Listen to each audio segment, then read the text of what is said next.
after the Senate, I returned home, engaged in civic affairs, and again, many of that was involved with engineering. I spent several years along with a team of volunteers working on the Seattle Commons. One of the great mistakes I think voters of this state or city made when twice, by narrow margins, they turned down an opportunity to create an extraordinary facility in South Lake Union. Not just South Lake Union, but all the way from Lake Union clear up to the northern edge of the downtown center. And that huge park was to be surrounded by both housing and research facilities, and it would have been an extraordinary gathering place for Seattle, as well as an extraordinary center for research facilities and for housing. A lot of it will happen now, but it won't happen with anywhere near the degree of continuity and the kind of spectacular results that we tried so hard to produce, but simply could not convince enough people to buy. Now to current facilities, the viaduct.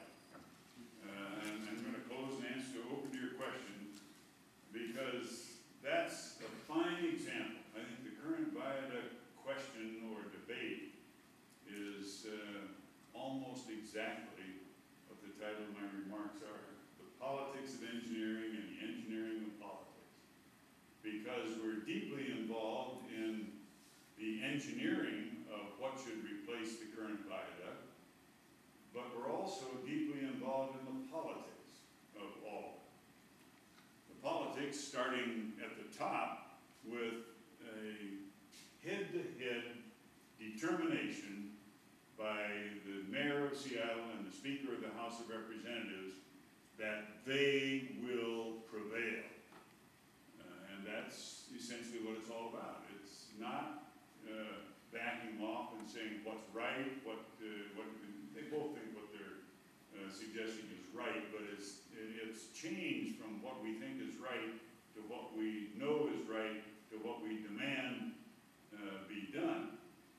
And I think that somehow we've got to break that barrier, because it will mean nothing gets done if they continue along the line that they're now engaged in. And it's time to take a look at the engineering side of things. You know, the mayor's come up with an alternative now to cut the cost. The state says, well, it hasn't been vetted, we haven't looked at it strongly enough.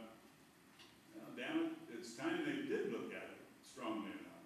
And to look at enough alternatives to really figure out what's the best, because they're not just dealing, and in the case of many of our major engineering projects, you're not just dealing with what happens tomorrow or what happens in the next 5 years. You're dealing with the next 50 years or more. And the next 50 years means that you ought to spend the time necessary to quit finding out who's got the most power to do what they think ought to be done, but to back off and take a look. If it takes 2 or 3 more looks at the alternative and come out with the best one, not the best one just in moving traffic. That's important, and that's what this facility is all about. But it's a lot bigger than that. There are some facilities that's okay. You build them to provide the service you want. There are others that affect an awful lot more than just what they're designed to do. And in this case, the viaduct affects, or what you do affects, the whole waterfront area of Seattle. Now, when I was a junior designer on the Alaskan Way Viaduct, we built it there without very much opposition, because the waterfront of downtown Seattle was pretty bleak. We'd gone through a depression and a war, and the cruise ships that used to come into Seattle, they weren't cruise ships like they are now. They were cruise ships that actually went someplace because you wanted to get from Seattle to the Orient or Seattle to Honolulu, and it was before there were a whole lot of airplanes going there.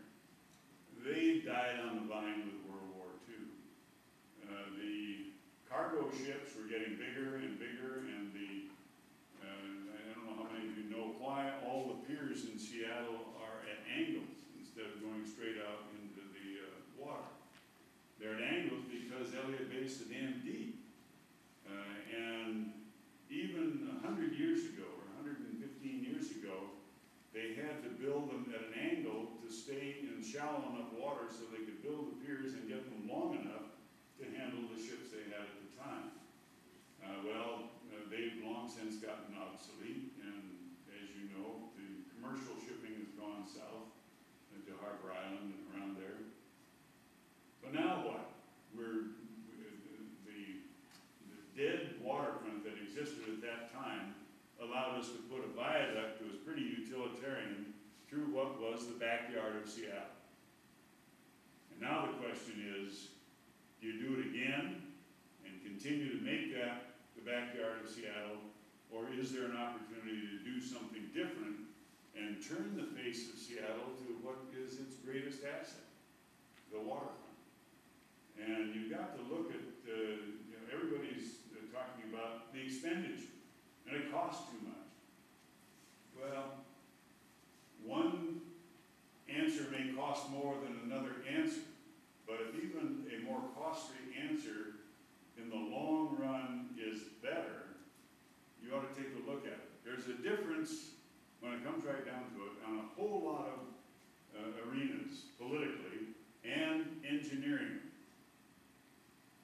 to understand the difference between an expenditure and an investment. Now, we can make an expenditure and build a utilitarian replacement for the Alaskan Way Viaduct, or we can make an investment, which may cost more, in reconstituting the whole face of the waterfront in downtown Seattle. So I'm a pretty strong believer that if it isn't a tunnel, it ought to be some other combination of things that allows us to really fully reap the benefits of reconstituting that great waterfront. And I think there are remarkable things that can be done. And I just hope that we do not end up, as we did with the Seattle Commons, deciding, well, it costs too much. Because we're looking at costs instead of investments, and it's time right now especially, that we ought to be thinking hard about investment